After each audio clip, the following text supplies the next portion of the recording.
So today we're reviewing Talk to Me. When a group of friends discovers how to conjure spirits by using an embalmed hand, they become hooked on the new thrill until one of them unleashes terrifying supernatural forces. We just got back from seeing Talk to Me. This is a movie that I was pretty excited for. I saw some really good reviews, and for horror movies, that's rare to see good reviews for any horror movie, really.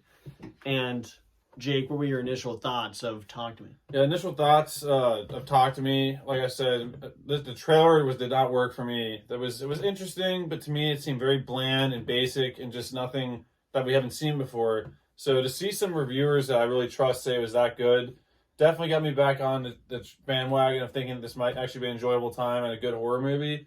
And walking out of the theater, I was definitely surprised and very happy with just the way this movie was made, and just the high quality horror film that it ended up being. And it definitely was definitely a time for a horror movie. I mean, it's hard to even put into words, but this movie definitely was very, very good. Yeah, this movie, unlike Insidious, the previous movie we just saw, I thought this movie was well constructed. It was directed well. I just felt like it was a well-made movie, that they had a plan.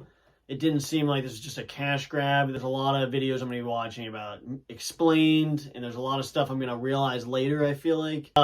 Overall, I thought this movie was entertaining. You're thinking a lot. There were very scary scenes. I feel like I need to think about this for a few days. But overall, I thought this was a solid movie, solid horror movie. Guess we should go into our positives. Yeah, positives for me definitely are just the acting overall. Every character was written really, really well and just very believable. There wasn't any characters that seemed like they didn't there was no character in the movie that did not need to be not in the movie. Like they all needed to be in it. There was one character in particular that kind of annoyed me a bit that I'll talk about my negatives, but I think that was that was the goal of the movie for this character to go that way. But just the acting, the soundtrack was really, really good. Yeah. There's a lot of really good music scenes, good music montage sequences, and just the actual horror aspect of it was done really, really well. And I think it was more of a shock factor thing than less of a scary thing. There was still some really scary scenes, don't get me wrong, but it was just like you said, very well shot, well made, and to think that this movie was made by two YouTubers now making a movie is crazy. Oh, it was a short film? They were like a short film group from Australia, and this is like their first movie. So you can tell these people care about what they did, and it was not a cash grab. Like every shot, every scene was constructed the way that they wanted it to be. So definitely shout out to them. But it was definitely just an all around really, really well made movie that I feel like that hit a lot of points that need to be hit for a horror film to work. And it is worth mentioning is this movie is not connected to any universe. So this is another horror movie that is just on its own, new thing. Yeah. But yeah, main positives is the acting. The acting from the main cast is really good. Sophie Wilde is really good in the movie. She's basically the main character. Yeah, you have like 3 or 4 of the main cast that's just excellent in this movie. And then I'd say outside of the acting, the concept of the movie is excellent. It's a new, unique concept. It had me scared at first, but then they have kind of a play on it to where it's not as scary. But there was a lot of unexpected turns and twists, and there were very scary scenes in this movie. I mean, I was squinting in a lot of parts of this movie. There was not as many jump scares as I thought, and the good thing is there are no cheap jump scares. Yeah. For sure. There's a lot of... I feel like this movie more so is a psychological thriller versus a horror movie, but there are still excellent scary scenes. It takes a lot of different twists and turns, and overall the ending wrapped up a lot better, I feel like, than a lot of horror movies do. I actually really like the ending of this movie more so than other movies. But why don't we just go into our negatives? I'm sure I'm missing something.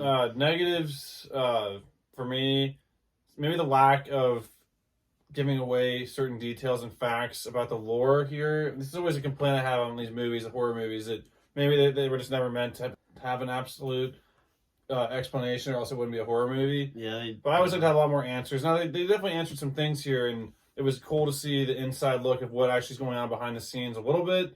But that's always a thing for me that I leave the theater thinking, like, wait, how did this make sense? Why did they do this? Why did they do that? They could have explained more. A few character decisions were very dumb.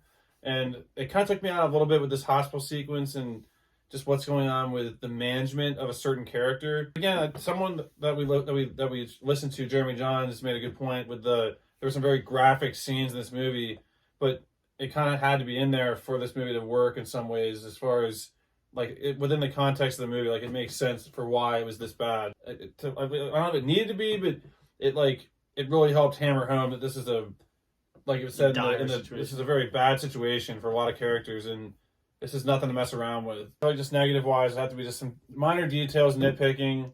Yeah, negatives. I don't have many negatives. I like you said, I would have liked a little bit more explained.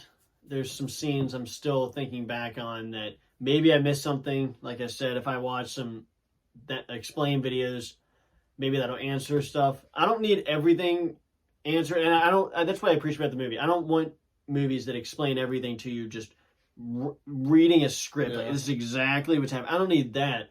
But there are certain things about the main objects in this movie. You know there's a hand in this movie. They explained stuff about it, but I didn't think they explained enough. I wish they could have went a little bit more into depth with that. Maybe I would have liked a little bit more scary scenes. Maybe it started a little bit slow. Maybe that's a negative minorly. But I'm kind of nitpicking now. There's not many negatives with this movie. Yeah. It was a pretty entertaining, good horror movie for the most part. Yeah. But we want to go into final thoughts and score. Yeah, final thoughts and score for me. This is, like I said, a movie that I had very low expectations. I wasn't going to see it. It wasn't for you saying you wanted to see it, and then also seeing some reviews from people that we trust. The first trailer looked terrible, and then the second one, I was like, that looks great. I turned in the theater, that looks great. Honestly, all the marketing for me just didn't work. Like, it just did not, I was not bought in.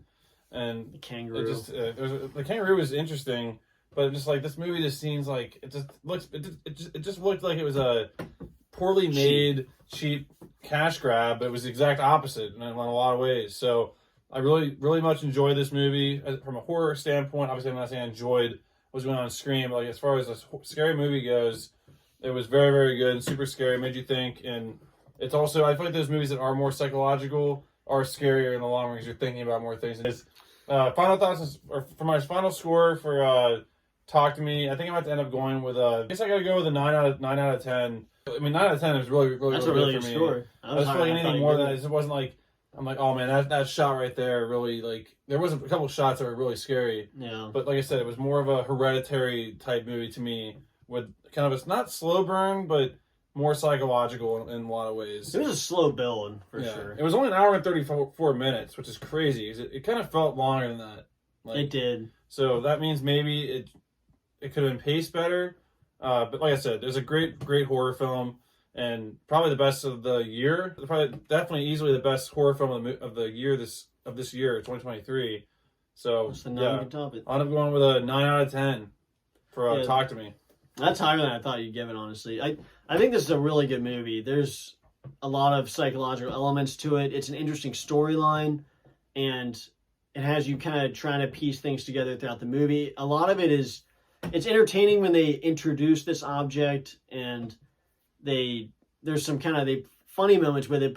And but I could not telegraph what was going to happen too. This was not an easy movie to predict what was going to happen. No. I honestly had no idea what was going to happen. And there's so many parts in this movie that I did not know whether this character was going to stab someone in the face or not. And I never knew what was going to happen. I really didn't. All the way to the end, I didn't know. So it was very unpredictable. But like you said, I don't know about the rewatchability. I think certain scenes might be really rewatchable because it might be like called Sixth Sense, where you go back and watch things differently. This movie was good. I thought it was a well-made movie, but I think I'll have to give it an 8 out of 10 because I think it was a solid movie. Great acting all around. I just think for a horror movie, there could have been more scary elements. It's a slow build, and I wanted some more answers. I'm trying to be more conservative with my grades. I know you gave Smile a 9, so I'd say this is definitely lines up with that and being an 8 out of 10. And so that was a solid movie, and maybe it'll grow me the more I watch videos explaining it and stuff. Yeah, I definitely need to go back and see what I gave Smile. I think Smile was better than this. It was scarier than this to me. 9.5. And so I'm going to end up going with a 9 out of 10 for now for Talk to Me. You're going to give it an 8 out of 10. Yeah. But let us know in the comments what you think about this movie. It's definitely rated R, and it earns that R rating. I thought it was PG-13 as first. And, honestly, I'm not even going to... I'll wait to talk to the review. Anyways, guys, thanks for watching our non-spoiler review of Talk to Me. Let us know in the comments what you think of the movie, and do you think let us know in the comments where you think this can go sequel-wise. We need to do a spoilers discussion for this too. Thanks for watching, guys, and we'll see you guys in the next video. Bye.